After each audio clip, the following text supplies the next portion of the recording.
Europe.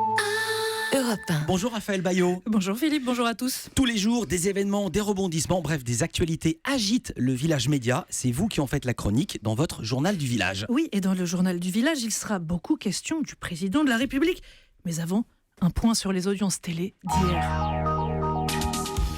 Hier soir, sur C8, le retour de Mathieu Delormeau dans Touche pas à mon poste a porté chance à Cyril Hanouna.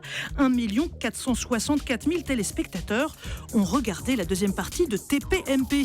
Bon score aussi pour Yann Barthès hier soir. 1 319 000 téléspectateurs ont suivi Quotidien, deuxième partie, sur TMC. Et puis Philippe, vous en avez parlé il y a un instant chez Patrick Cohen. Je vais revenir sur le chiffre du jour, un chiffre qui concerne Anne-Sophie Lapix et le nouveau JT de 20h de France 2.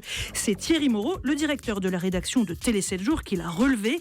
La semaine dernière, Anne-Sophie Lapix a réuni en moyenne 4 800 000 Français devant son 20h et ses scores sont bons. Ces scores sont bons pour France 2, même s'ils sont inférieurs à ceux du journal de TF1. Pourquoi ? Parce que si on les compare au score du journal de France 2 l'année dernière, à la même période, eh bien Anne-Sophie Lapix fait 700 000 téléspectateurs de plus que David Pujadas. Bon.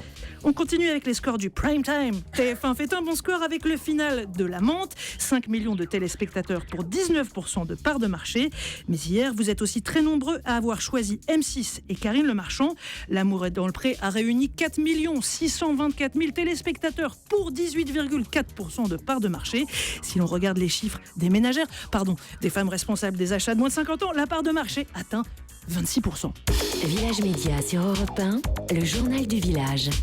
Alors Raphaël, vous nous l'avez promis, on ouvre le journal avec un gros rendez-vous pour le président Emmanuel Macron. Oui, et je ne parle pas de son discours à l'ONU prévu cet après-midi.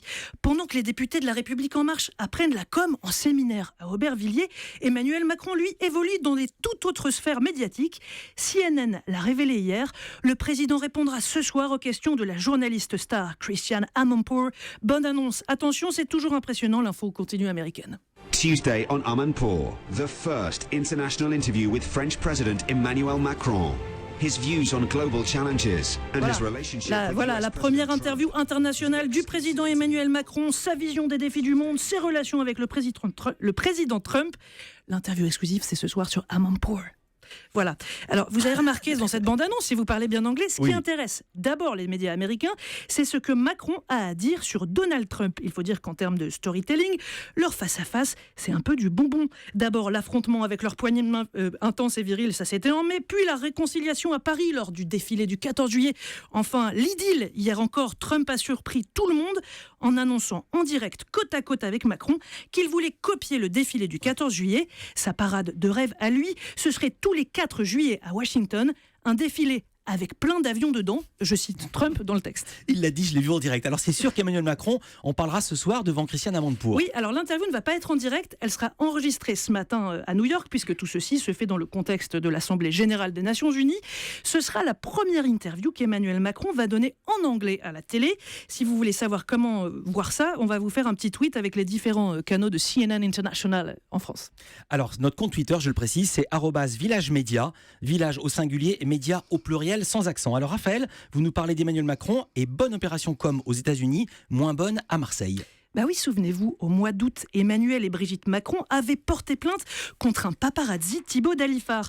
Ce photographe, clamait-il, s'était introduit sur leur propriété privée, propriété dans laquelle ils passaient leurs vacances à Marseille.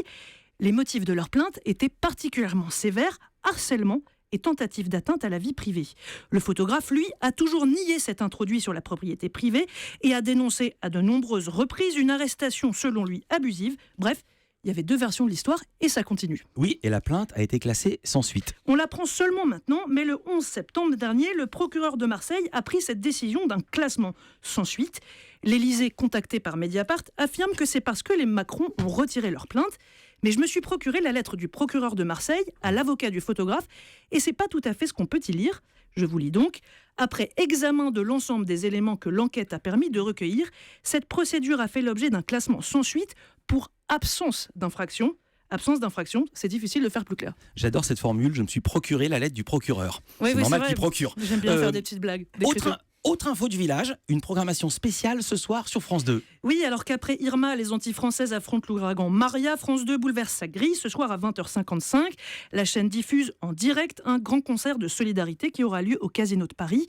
La soirée sera animé par Stéphane Bern, qui sera demain dans Village Média. Puis il y aura plein d'artistes comme MC Solar, Amir, Alain Souchon, Bernard Lavillier et j'en passe. Et une page se tourne aux Parisiens aujourd'hui en France.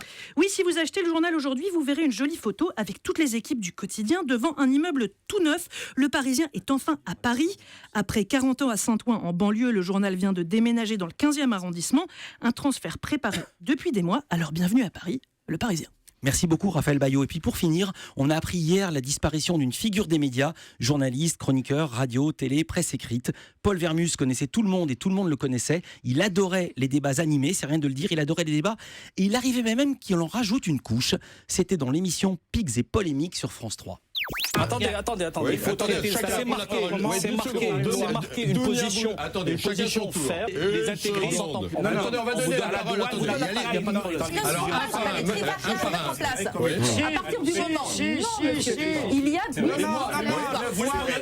attendez, On le garde on va pas faire la dernière légion. Je peux répondre? Hélas, Paul Vermus ne répondra plus. On pense à lui et à sa famille. Europe 1.